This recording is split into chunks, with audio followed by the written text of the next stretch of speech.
guys, what's up, what's going on? So we're going to be talking about Love and Hip Hop Atlanta, the reunion part 1, and we're almost there, you guys. I'm trying to still think if I want to do Love and Hip Hop Hollywood. I'm not really a fan of the people in Hollywood like that. Like, I watch it, don't get me wrong, but I'm not really into it like that. So I don't know, I might just do it just because I have the time to do it, but I'm still contemplating. I might just focus on the shows that I have on my second channel, which if you guys are not subscribed to, then you should definitely go over there and check it out. It's Samore Love Reels TV. And right now I have Basketball Wives, which a lot of people are really commenting. They're loving it. And I also have Power, of course. So if y'all want to join in on that conversation, and I also do shout outs out there, then definitely go over there and check it out. So let's go ahead and talk about the episode. So Kirk and Rasheeda, their situation was first. That was the first thing that Nina Parker brought up. And Rasheeda did end up saying that they're in a good place right now. They're working, they're getting that money, and they're opening a lot of different businesses. So despite all the negative that's come out of this, there has been some positives, like, you know, business is booming. It's almost like you sold your soul to the devil in order to get ahead in life. It's like sometimes, and I've seen people say this before, it's like, how far are you willing to go? Because, I mean, sometimes I'm like, damn, is this a storyline for them? Like, did you have a kid just so you could get money? You know what I'm saying? Like, I don't get it. Because all this stuff that he did, he knows he's in the public eye. Like, either he's just really naive, and I'm talking about Kirk, or he did all this to get a rise out of the audience and still be able to have a storyline to be on the show. Because, I mean, other than all the drama that he has, there's not much that I feel like they really bring to the table. They would be like another Black Love type of relationship. And I feel like Papoose and Remy, they kind of have that covered, you know? So, I don't know. That's my whole take on their little situation. And they did talk to Jasmine. Jasmine was looking pretty nice. I did like her hair and her little makeup that she had going on. She's been looking extra nice these days. I guess she's getting that child support money as well as the show money, and she's been really like looking a little, you know, a lot better and healthier this particular. I mean, not saying she looked bad before, but I just feel like she looks like money now, you know, and she looks like she might have gotten her boobs done. I don't remember them being that perky before, but I could be just forgetting. I'm not sure. And she says that the reason why she came to press to see Rasheeda is because she genuinely wanted to talk to her. She thought that maybe Kirk had already spoke to her about it, and she kind of wanted to, I guess, follow up. I don't know. But she wanted to kind of apologize for certain things. And Rasheeda's like, she don't feel like she was genuine because of the fact that it was on TV. And she was like, how you gonna say that because I was on TV, I wasn't genuine, but your husband didn't even tell you at all? I'm like, oh, jab for her. She's got that one a little bit, you know what I mean? So yeah, I was like, oh snap. Then she threw a little bit of shade at Spice because Spice is all like, oh, she was in it because she wanted to defend her friend. I felt like Spice did kind of overstep. I mean, yeah, that's your friend and everything, but that wasn't your fight. That wasn't your battle to fight. If anything, Kirk could have said what he had to say. As soon as he seen a little bit of smoke, he was out the door. Like, it was no holds barred. He didn't care who was taken down. He's just like, I'm out. I'm not trying to be caught up in this mess. And he was gone. She was like, yo, you claiming over here that you Rasheeda's friend, and she probably don't even know your first name. I was like, and it's funny because they laughed because they know that that's probably actually the truth. I mean, Jasmine kept on. I feel like Jasmine was pretty. I mean, like I said, I wanted to feel like, okay, you know, she didn't do this by herself. She shouldn't be taking so much heat. But then a lot of the stuff that Rasheeda said about her and how she posted stuff on the blogs and she put up pictures of her son comparing them, like, all that stuff is slimy, and you should never, I feel like you should never use a child as bait or to throw subs at somebody or anything like that. Like, that's just doing the most because you're putting people's kids out there. So that's something that I don't respect at all. But yeah, she did keep apologizing over and over, but then she got to the point where she was just like, you know what, you're not going to keep on coming at me because I didn't lay down by myself. And I'm not going to be sitting up here and keep on apologizing for all the stuff that I didn't do alone. And I'm like, yeah, at the end of the day, that's kind of the truth. You know, she's being very... I feel like the only thing she should take ownership of and really apologize for is the fact that all the slimy little things she did in the background that she had no business doing. Like, you're over here stalking the girl, you putting up her kids' pictures and all this extra stuff. That's the stuff that you should really be claiming ownership of and apologizing for. All that other stuff with you and Kirk, that's, yeah, you had a part to do with it, but he knew he was married. You know, he knew that he's a public figure. He knew that people was going to try to get in his pockets. So you need to be a little bit smarter than that. You've been on this. You're not brand new to the spotlight. You've been on this for what, 7 seasons? Come on. Like, there's no excuse for that. And Rasheeda, I just feel like, why would you take somebody like that back? Like, you know, but I guess the history and the businesses is just what makes her allow him to treat her that way. But people won't go and do what you allow them to do. So if you keep on allowing him to degrade you, I mean, maybe this time around he might have been like, oh wow, like I really effed up to the max, let me chill out. But I guess we'll see the next season if he do something stupid again. Now we move on to the drama with Stevie J and Sean Garret. So with them two, you know, the whole thing stemmed off because of the whole Mena and Stevie J situation, where Stevie J, he wanted to work with Mena, but then he ends up asking Sean Garret, like, oh, she could sing? Like, the way he did it was kind of like a low blow. And I guess Sean went running back to her. Like, that was something I feel like it didn't really need to. Like, it's either you say she can or she can't. You didn't necessarily have to go back to her. And I think that's where the problem came in with Stevie. He's like, why would you even go back to her and tell her something like that? And then that's how she got upset. So it all kind of did stem from him kind of running back and telling her. That's how everything started to trickle down. Because everybody was good up until that point. And there was a lot of tension between Sean and Stevie still. And Stevie was just like, F you to him. And he's like, yo, I'll pull up on you. And I'm just like, yo, y'all talking like mad hood talk. You know, if somebody gets hurt somewhere, you guys are all going to be suspects because you just threatened each other on national TV. I mean, the feds is watching. Don't think they not. They even listen to the rap music nowadays. So be careful.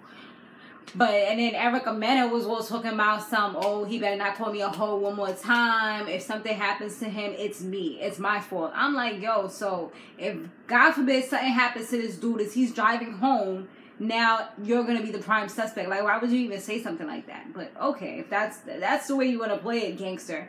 I mean, us New Yorkers, we don't think. And then she's a Scorpio and he's a Scorpio. So you know them going back and forth is never going to end.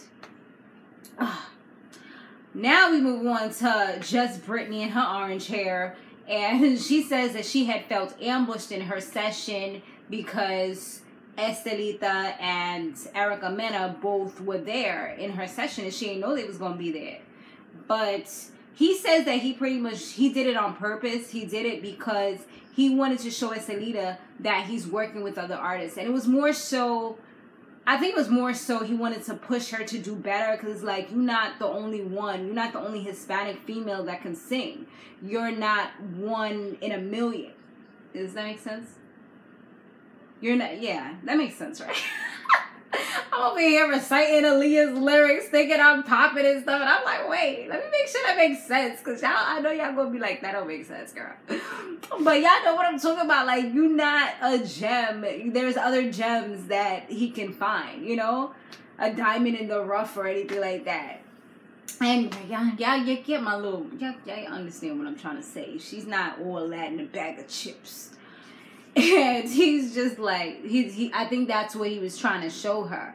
But of course we saw that she eventually took him back. And Stevie, I guess he had told her and this chick, Just Brittany, they was going back and forth. So Just Brittany had to get escorted out. I'm supposing from what Estelita said, he told her that the girl tried to like do him or whatever, try to have sex with him. She gave him a blowjob, and he sent her home packing because her cooch was not too fresh. And you know, that's really embarrassing for anybody to say. about any woman, you know, and I mean, we can't really say if it's not or if it is, but he didn't really like own up to saying that. He didn't really say too much about that particular part. He did say that kind of happened, like he insinuated it by the way he was acting. She didn't really say that particular part didn't happen, but she did clarify that she smells like roses down there. So that's kind of where that part ended. I do feel like something probably almost popped off. Maybe she was drunk. Who knows? I mean, I feel like she was even trying to hit Rick Ross back in the days. You've seen the way she was like, and for her to, that was one of the main things that she said when she was in the studio. It was like, well, who even asked you about that? You know, it's like she wanted to just put it out there and kind of admit that she didn't do anything before anybody insinuated or kind of said something about it. So, I don't know. I never really was feeling her too much from the other show, and I'm still not feeling her now. Like, I feel like she's not all that. She's not that talented. I feel like she basically got that win because of Rick Ross. He was willing to give her a test run. I don't even think he had really signed her. I think he said he was going to give her a trial at that time.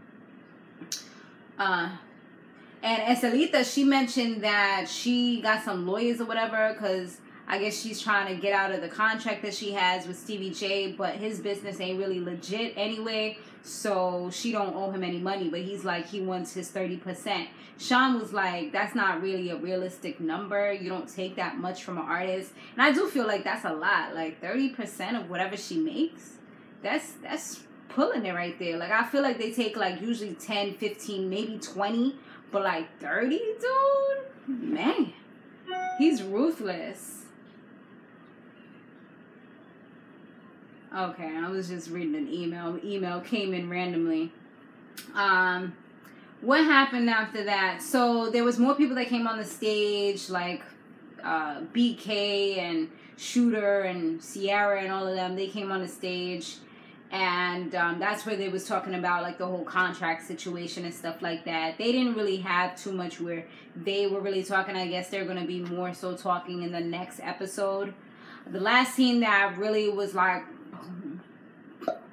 explosive was Spice and Tommy. So they showed how Tommy, you know, she blew up on the scene and how she had come back to try to fight Spice at when she had that big blow up and she was so pissy drunk. So she did say that she was kind of embarrassed about that. So the ankle bracelet thing that we've been seeing is not like home arrest, because me and my cousin was talking about it. We like, yo, how the hell is girl on home arrest and she's in France and all kind of places? Like, she been traveling. Like, where they do that at? But it's actually something to monitor her alcohol intake, I guess, so she can have receipts and she could prove to the show, like, I haven't been drinking. Yeah, I've been living, but I haven't been drinking, and I can show you based on this. So that's a good way to prove it and make sure she's able to keep her job so nobody could say nothing about her. So that's real smart of her to be able to do, you know. And plus, when you start acting crazy like she do, you know, she still got that rage inside of her. So when she start acting crazy, it's like is she drunk? But no, now we know for sure that she gets that rage even when she's not drunk, as we saw today. So they talk about the whole music video, and Spice is like, she was supposed to be there at 7 a.m. When she call her up, she tell her that she's not a worker. And she tells her something about she's getting her own glam squad and this and that. She also, Tommy said right then and there in front of her face, like, all your music videos be whack, and she wanted to have her own people. So, you know, that kind of caused a rift between the two of them, and Tommy started bringing up her what's good, you know, like, I don't even know if she said what's good. I think that's a New York thing, but she started bringing up her Atlanta thug words, and I was like, uh-oh, Tommy about to get crazy. Now she trying to fight, because that's when she started putting on that, you know, like, what a hoe? What you gonna do? Like, what? Like, when she started putting on that voice and it switches up like that, she started putting that face on, you know she about to fight. But Spice wasn't scared of her. Spice was just like, you ain't gonna bully me. She was like, please, I'm not scared of you. She was like, you can't beat me. I was like, yes, Spice, you better let them know how the Caribbean's girl still, girl. We ain't scared of nobody. Nobody. I'm like thinking of a song in my head. Who's that song by? Anyways, it don't matter because I'll be sitting here thinking for a minute. But yeah, so that's pretty much where it kind of ended with the two of them getting up like they was about to fight. But you know, security is real tight these days with these reunions, so you ain't gonna really see much of fighting. Like, but we know how Tommy be doing. She be on that superwoman shit. But then again, I feel like Spice. I feel like she kind of met her match with Spice because it's crazy how Tommy pretty much. I feel like she's the toughest one out of all of them there, except Kiki. But Kiki ain't, I mean, KK. KK ain't gonna fight her because KK's kind of old and she don't want to mess up her lipo and all that stuff, you know, or have a heart attack or something, God forbid, you know. So I don't think she's trying to really fight her. Like, she fights her with words and she fights her on the internet. She's an internet thug. But I feel like finally she met her match because even Jocelyn, who was supposed to be the biggest and baddest on the show at one point, was over here calling the police because the girl tried to run her over with her car. So I just feel like finally with Spice, this is somebody who's not going to back down from her, who's ready to go to the gutter with her, and if they need to duke it out somewhere, she would be ready to do it. I don't know if they're in good standings now. I know she, Spice had posted on her Instagram that she was good with, this girl. What's her name? Oh, I can't look at it because my phone is charging. She was good with Tokyo, but I don't know if she's good with her because I did see they was going back and forth on her Instagram. And this was like back when they had the arguments for the music video. So I'm pretty sure they're probably arguing again unless things have been squashed. I guess we'll see in the next one. Alright guys, thanks for watching. Stay fabulous, live free, and soar limitless. I look forward to seeing your comments down below. Deuces.